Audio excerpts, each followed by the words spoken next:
Hey everybody, ChickenBrad here, and welcome to the second edition of Horrible Chess Games. This is not the game here. This is a game that I just played a minute ago that I found very interesting. You might notice something strange about this position. Go ahead and take a look. That's right, the Black King is in checkmate. Yes, checkmate.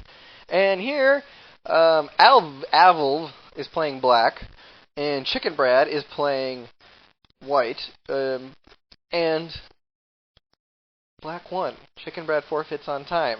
It appears to me the queen is sitting here in checkmate on the king, and this was the last move. I moved the queen here, and please explain that to me, people of free internet chess server, how one can be checkmated and win the game on time. Okay, moving right along. Alright, and here is the actual game that I want to show you. And this game is going to seem fairly normal at first, but it'll be pretty funny at the end, so at least I think so. Alright, I am playing the black pieces. And we start off e4 and Pirc defense. Just going to run through the moves here pretty quick. Alright, so pretty standard position here. In castle castle, I bring my knight in. He looks like he's relocating his knight here. So I decide to push my pawn. He does, and now I decide it's time for me to push before he does. Getting ready to do the King's Indian attack type position. He takes, I take, and now he plays his bishop down here, pinning my knight to my queen. So I am going to actually not worry about that, and I did this because I was expecting him to bring his bishop down to h7 or h6, and I didn't want my bishop to be pinned to that rook there, so I moved it out of the way, although that probably wasn't the best move. I should have probably fianchetted my bishop. Instead, my other bishop, he plays his queen down, so I would have had to make that rook move this move anyway. Now I fianchetted my bishop, so whatever, and he plays his pawn down. And I play my knight up here, putting some pressure on that e4 square.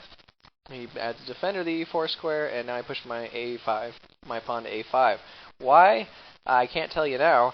I probably should have pushed my h5 pawn if we're going to be doing pawn pushes, but now he pushes his pawn to h5. So I'm sitting here going, oh crap, here goes my king side.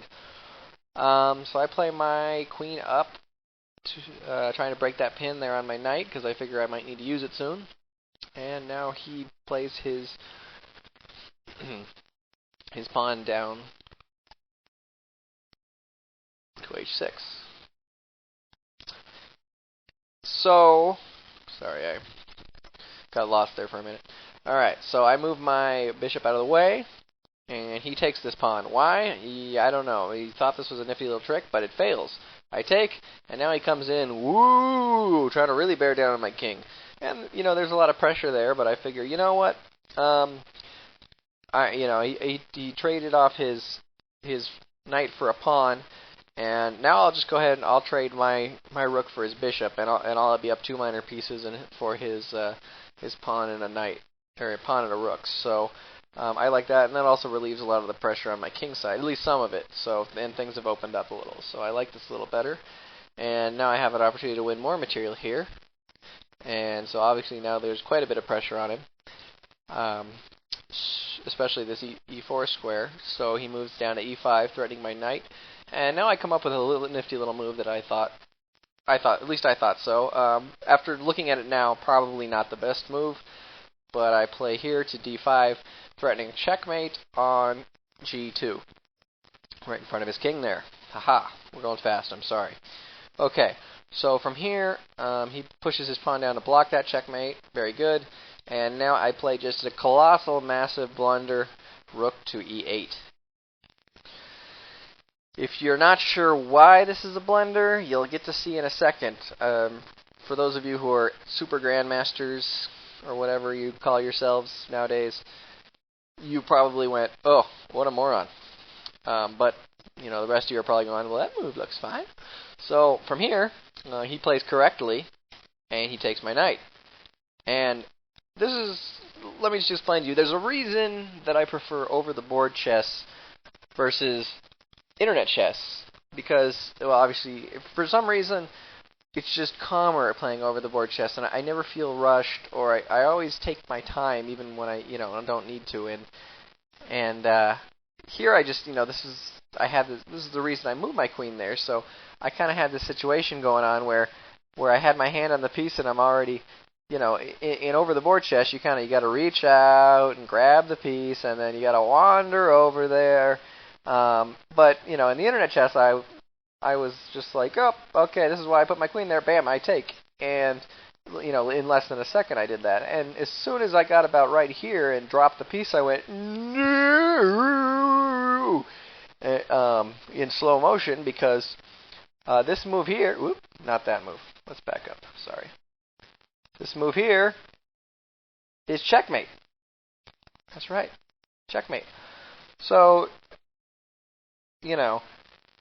those of you at home are probably going, well, wait a minute, why is this a horrible game? This is pretty boring. Well, here's where you get to find out. Now, I was sitting there, and I'm like, oh, crap, I've blundered again. And I hear the sound for game over, the dun-dun-dun, or whatever the sound is, and it says game over. And I go, oh, geez, okay, well played. And I go to close out the window, and it says, your opponent has resigned. So this marks the first day ever that I've played a game and my opponent has resigned with mate in 1. Thank you for watching this edition of Horrible Games. Hope to not have any more horrible games to show you. See you soon.